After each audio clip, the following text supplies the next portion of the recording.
What is up sa inyo lahat mga tol? For today's video nga ay magpapakabit tayo ng bagong swing arm. So yun, maraming salamat sa sponsor kong napakaganda sa aking asawa. Sa maagang pa-birthday na iyan. So yun, talagang swing arm yung maagang pa-birthday sa akin. So yun, maraming salamat. Pero sabi niya, bayaran ko daw sa kanya yon. Talagang napakabait niyan mga tol. Pa-birthday niya sa akin pero babayaran ko yan. So ayan, nandito na tayo sa CNC Mototech at nagpapakabit na naman tayo dito ng ating swing arm. So yun, trusted mechanic natin to dito mga tol. So yun, kung magpapagawa kayo, punta na lang kayo dito sa may barangay Antipolo, Lipa City, Batangas. So yung mga tol, bale, binabaklas na ni kuya yung tambucho at yung kung ano-ano man ang dapat kailangan baklasin pag magkakabit tayo ng swing arm. So bale, yung swing arm nga pala to ay nabili ko ng halagang toot.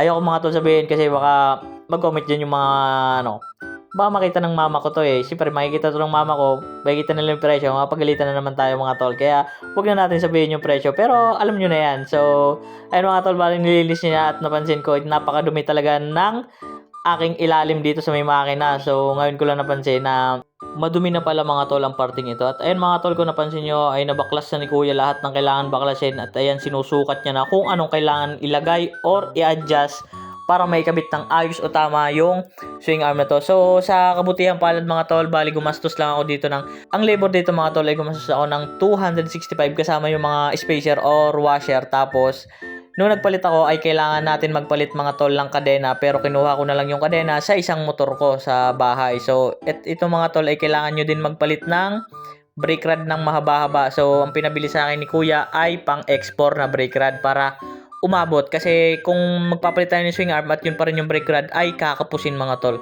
So yun man lang mga tol yung pinalitan ko dito. Washer lang ang dinagdag, spacer at saka yung brake rod. So the rest okay na mga tol. So napakaganda ng swing arm na to mga tol.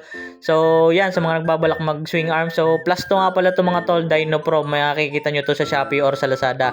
Kaya Dyno Pro, bahala ka na sa akin. Kahit may pansali natin to sa show na full Dyno Pro pyesa nito mga tol. So yun, Dyno Pro, baka naman makaka-ano ka dyan. So yun lang mga tol. So at pagkatapos nga nito mga tol, ipapakita ko sa inyo ang final result. At pagkatapos kong linisan to sa bahay, so papakita ko sa inyo yung maayos-ayos na tignan, kasi dito sa video na to ay madumi. So ito na mga tol.